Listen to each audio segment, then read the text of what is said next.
Alors c'est du thé blanc, mais avec de la vanille et du sarrasin. C'est bizarre. Je vous avoue, c'est bizarre. Amis réfractaires, aujourd'hui, on va discuter du procès de Julian Assange, puisque lundi s'est passé un épisode assez particulier, parce que la juge britannique devait normalement statuer sur est-ce que oui ou non on devait extrader Julian Assange aux États-Unis. Et on pensait tous plus ou moins que ça allait le faire parce qu'il n'y avait pas de bonne raison pour qu'elle ne le fasse pas, vu toute l'histoire qui s'est passée avec Assange et tout ça. Et tout d'un coup, la juge a tout simplement refusé l'extradition. Bon, évidemment, les États-Unis ont fait appel. Et ça paraît être une assez bonne nouvelle quand même. Pas qu'il fasse appel, hein, mais que Julian Assange ne soit pas extradé. Mais pas vraiment, pas vraiment. Et pour vous expliquer tout ça, pour comprendre un petit peu mieux ce procès et tout ce qu'il y a autour, on va citer 7 faits qui sont révoltants et qu'il faut absolument connaître. Et évidemment, pour comprendre cette vidéo, il faut un minimum comprendre l'affaire Julian Assange et Wikileaks. Et si tu ne connais pas cette affaire, on a fait 5 petites vidéos le mois dernier à ce sujet-là, c'est assez rapide à regarder. Et comme ça, tu connaîtras à peu près l'histoire et tu vas mieux comprendre ce que je vais dire juste après. Le premier fait, le plus révoltant, évidemment, on va commencer par lui, c'est le fait que Julian Assange n'a jamais commis de délit et n'a même jamais été accusé par une juridiction dont il dépend. D'ailleurs, là, en ce moment, Julian Assange est encore dans la prison de Belmarsh. Et il y est non pas pour purger une peine, mais il y est en détention préventive parce qu'il n'a commis aucun délit et qu'il n'est accusé de rien. Mais tu me diras, Julian Assange, il est quand même accusé d'espionnage de la part des États-Unis. Ce qui est vrai. Mais il faut mettre ça en perspective avec 2 éléments qu'il ne faut pas oublier là aussi. Le premier, c'est que s'il est accusé d'espionnage, c'est parce qu'il a enfreint une loi états-unienne. Cette loi, ça s'appelle l'Espionnage Act, c'est une très vieille loi qui date de très très longtemps. Et en gros, si tu veux, pour te montrer à quel point c'est n'importe quoi, toute personne qui a lu un jour un document révélé par Wikileaks peut être accusée de la même façon comme Assange, il peut être accusé d'espionnage. Ça veut dire que moi-même, qui ai lu des documents de Wikileaks, je peux être accusé d'espionnage de la part des États-Unis. Ça veut dire qu'énormément de personnes peuvent en réalité être accusées d'espionnage selon cette loi. Elle est tellement large qu'en réalité, elle ne veut absolument rien dire. Ça fait partie de ces lois, tu sais, qui sont balancées aux États-Unis et qui arrivent en France, là, qui consistent à criminaliser énormément de choses pour qu'à un moment donné, si le gouvernement ou les institutions veulent à tout prix avoir la peau de quelqu'un, ils peuvent utiliser cette loi-là pour le faire. En gros, c'est ce genre d'outil qui permet de transformer la loi en quelque chose d'oppressif et d'arbitraire. Donc le fait que Julian Assange soit accusé d'espionnage, c'est quelque chose qui n'a pas vraiment de valeur. D'autant plus que quand tu lis les charges qui sont retenues par le département de justice états-unienne, on se rend compte que c'est une journée normale d'un journaliste d'investigation, de rechercher les informations, de les traiter, de les publier. Donc en gros, ce que les médias appellent accusé d'espionnage, ça se traduit littéralement et juridiquement en faire son boulot de journaliste. Donc Assange n'est pas accusé d'espionnage, il est accusé par une loi qui ne veut rien dire de faire un travail de journaliste, tout simplement. Ça c'est le premier point à ne pas oublier, mais tu en as un deuxième qui est tellement évident et qu'il faut répéter lui aussi, c'est, comment dire, Assange, il est australien. Wikileaks, c'est une boîte islandaise. D'où un Australien qui a fait une boîte islandaise a des comptes à rendre aux États-Unis. D'où une loi sur l'espionnage, qui n'a d'ailleurs aucun sens aux États-Unis, peut s'appliquer sur une personne dont la juridiction n'est pas du tout les États-Unis. Ça n'a aucun sens. Ce miracle législatif, il est permis avec ce qu'on appelle l'extraterritorialité des lois états-uniennes. Ça veut dire que les États-Unis se sont dit un matin que toutes les lois qui étaient votées aux États-Unis, potentiellement pouvaient avoir de la valeur judiciaire partout dans le monde. Évidemment, ce truc-là, c'est juste les États-Unis qui l'ont décidé, c'est pas l'ONU, c'est rien du tout. Donc ça veut dire que ça n'a aucune valeur légale. Voilà. Donc si on résume, Julian Assange, qui est un journaliste, est accusé par une loi qui ne veut rien dire de faire un travail de journaliste. Et ça a une force légale à travers l'extraterritorialité des lois états-uniennes qui n'a absolument aucun sens, qui est totalement impérialiste pour le coup, c'est la définition même, et surtout qui n'a aucune valeur légale. Voilà. Donc c'est de ça qu'est accusé Julian Assange. Le fondement même de ce procès est bidon. Et là, il ne faut rien lâcher là-dessus. C'est bidon.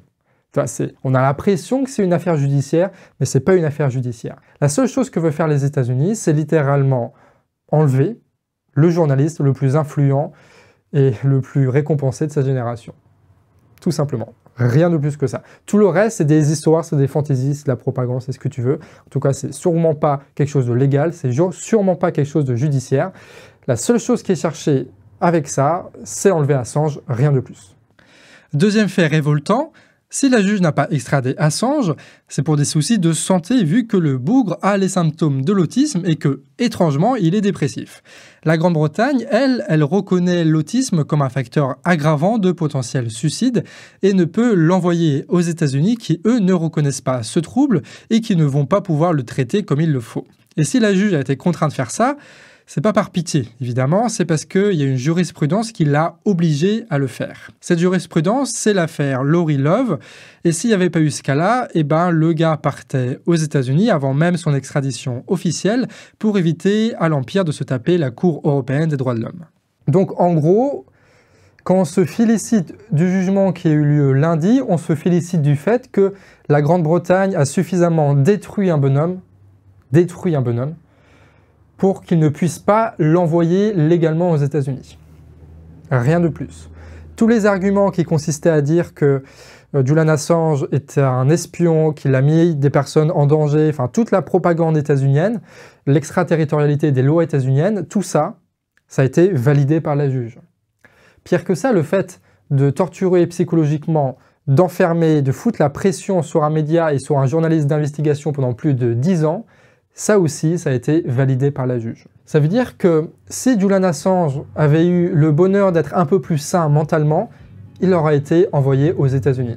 Ça veut dire que la prochaine fois qu'il y a un journaliste d'investigation qui veut se la jouer un peu Julian Assange et Wikileaks et qui veut emmerder les États-Unis, ce gars-là sera très probablement envoyé aux États-Unis. Voilà ce que veut dire le procès du 4 janvier. Donc ça veut dire que Julian Assange n'ira pas aux États-Unis, oui, mais pour la pire des raisons.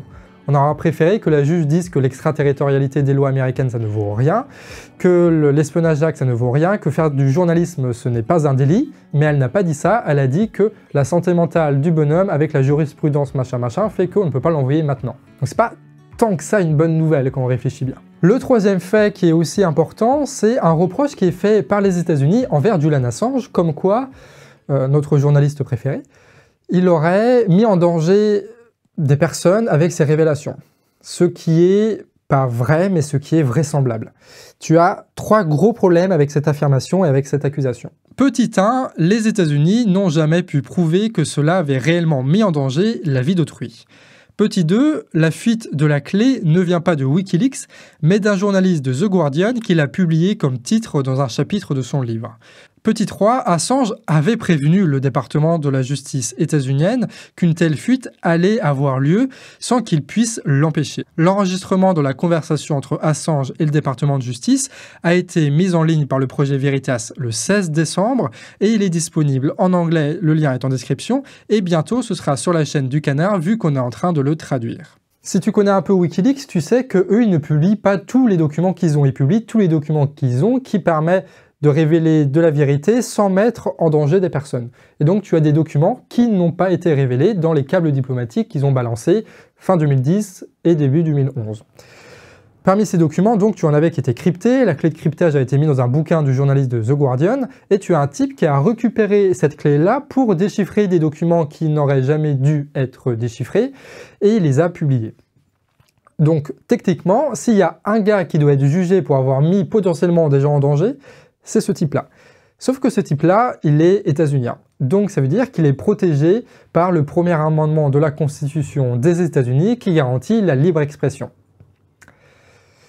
C'est pas une blague. Donc ça veut dire que les États-Unis peuvent foutre 175 ans de prison à un journaliste qui n'est pas états-unien en vertu d'une loi qui s'appelle l'Espionnage Act, qui est hyper vieille, qui n'a aucune valeur, enfin c'est n'importe quoi, ça il n'y a pas de souci.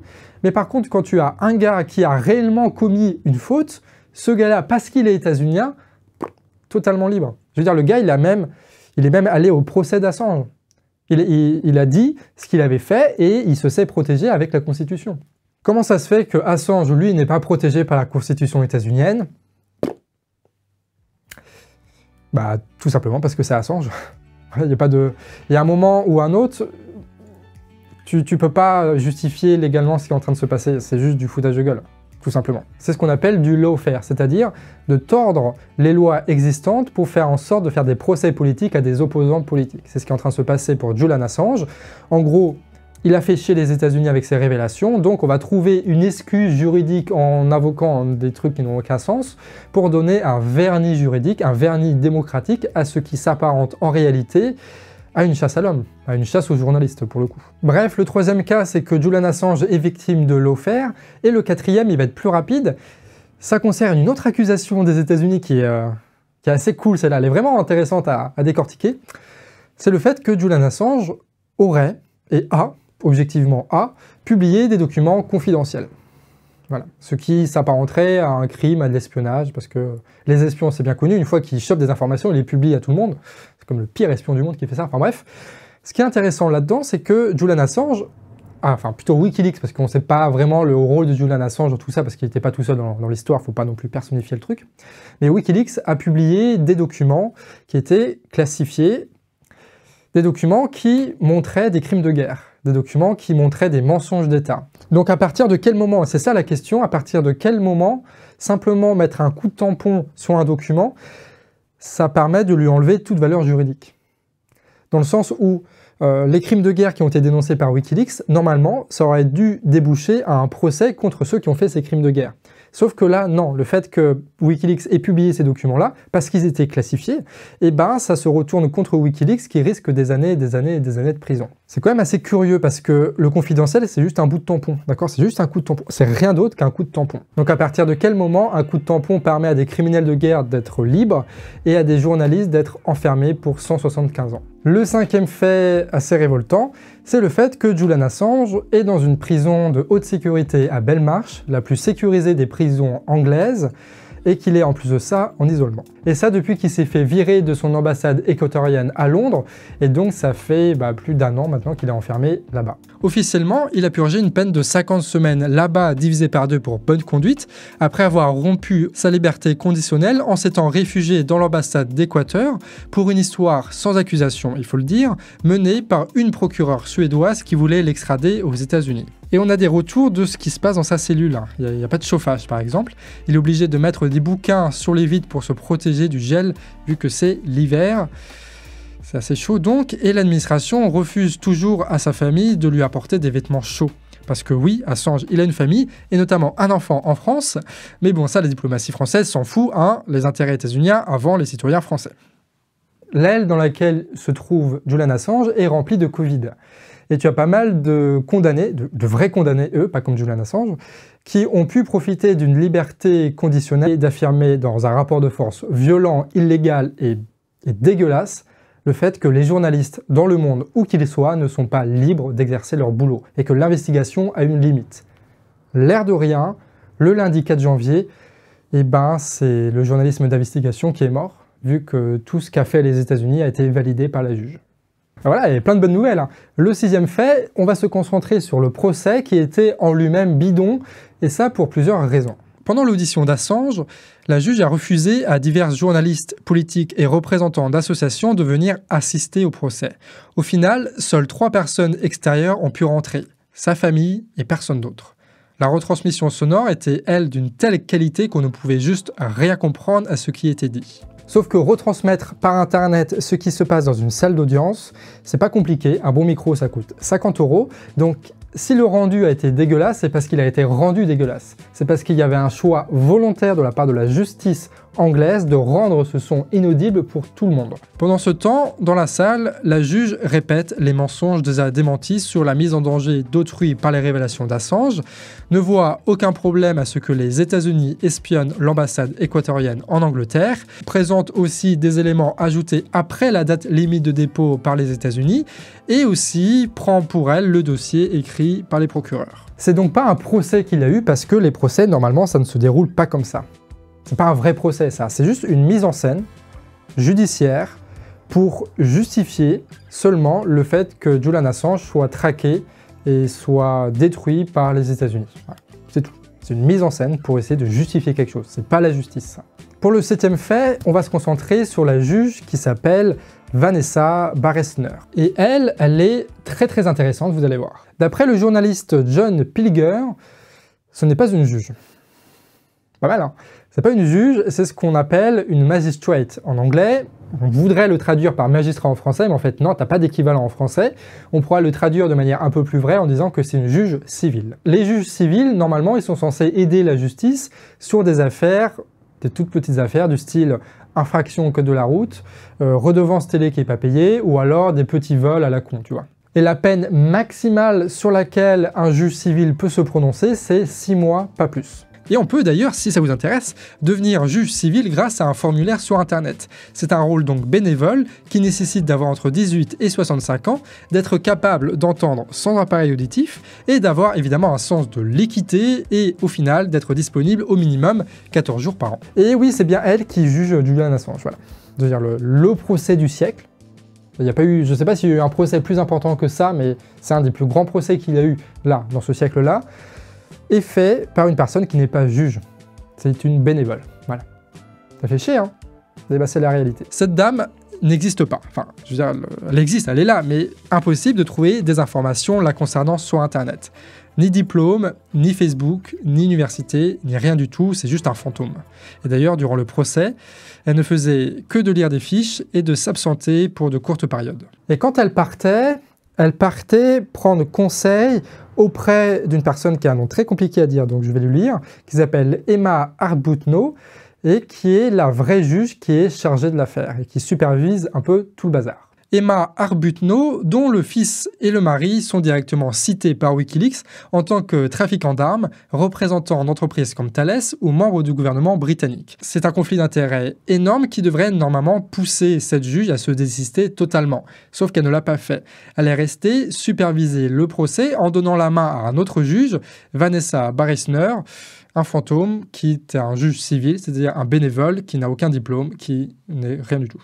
Donc, la juge qui était censée juger Assange est en total conflit d'intérêts avec Wikileaks et compagnie, sauf qu'elle ne s'est pas désistée et qu'elle a mis à la place une juge fantoche que personne ne connaît, qui n'existe pas sur Internet, qui n'a pas de diplôme, qui n'est rien, qui est juste une bénévole et qui se contente de lire des fiches. Voilà la réalité de la justice britannique. Et d'ailleurs, le ministre disait qu'on pouvait lui faire confiance à cette justice. J'en suis pas très sûr quand même. Le 8e cas va s'intéresser aux bonnes nouvelles qui ne sont pas vraiment des bonnes nouvelles. Le Mexique, dans la foulée du refus d'extradition, a proposé l'asile politique à Julian Assange. En passant, Genève, la ville de Genève, a accordé un visa humanitaire pour Assange. Et globalement, si ces annonces sont bonnes à prendre, bah ça risque pas de changer grand-chose pour Assange qui reste enfermé. Tout comme l'asile en Équateur n'a pas permis de sortir Assange de son ambassade pour l'envoyer en Amérique latine, le Mexique ne va pas pouvoir organiser la fuite d'Assange. Donc ça reste malheureusement encore aujourd'hui symbolique. C'est donc une belle annonce, oui, c'est une preuve de solidarité, oui, mais objectivement ça ne va pas changer grand-chose puisque l'armée mexicaine ne va pas aller chercher Assange. Donc si un jour Assange est libéré, ils vont pouvoir l'envoyer au Mexique. Ok, c'est cool, mais pour l'instant, il n'est pas libéré, donc ça change pas grand-chose. Le 8e, pour se faire plaisir, tu en as certains qui disaient que Trump avait un plan et qu'il allait libérer au dernier moment Julian Assange. Voilà. Bah non. Bah non. C'est con, hein, mais non, bah Trump n'a pas libéré Julian Assange. Ça aurait été bien, j'aurais été le premier à dire que Trump a fait quelque chose d'incroyable, qu'on s'était trompé sur machin machin.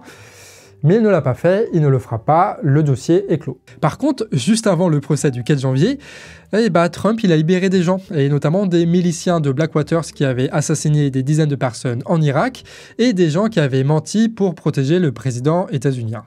Mais pour Assange, rien du tout.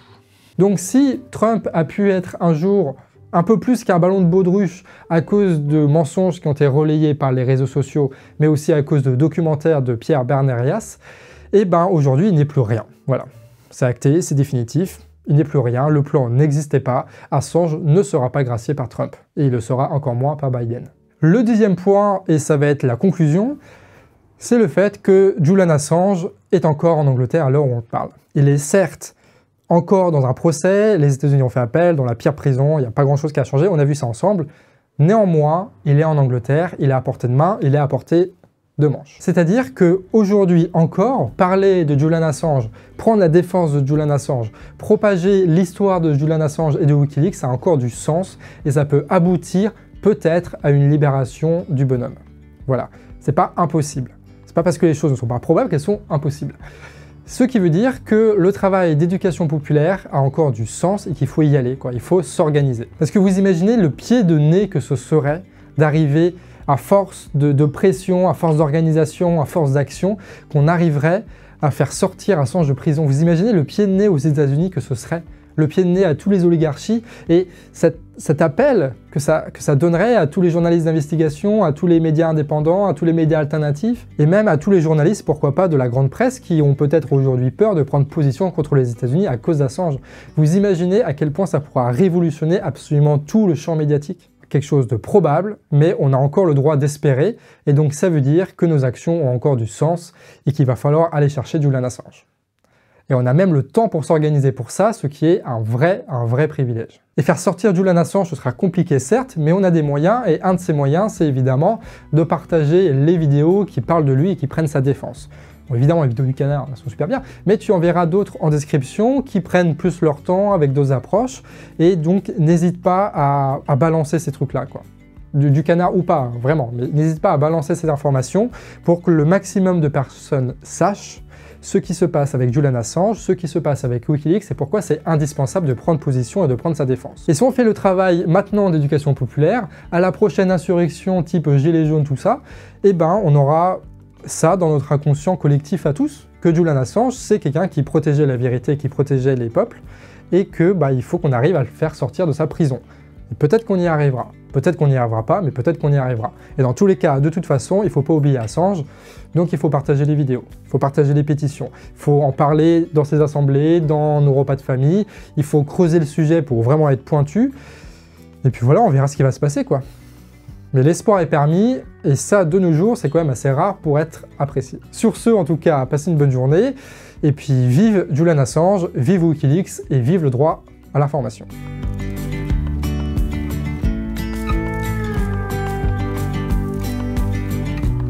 Quack.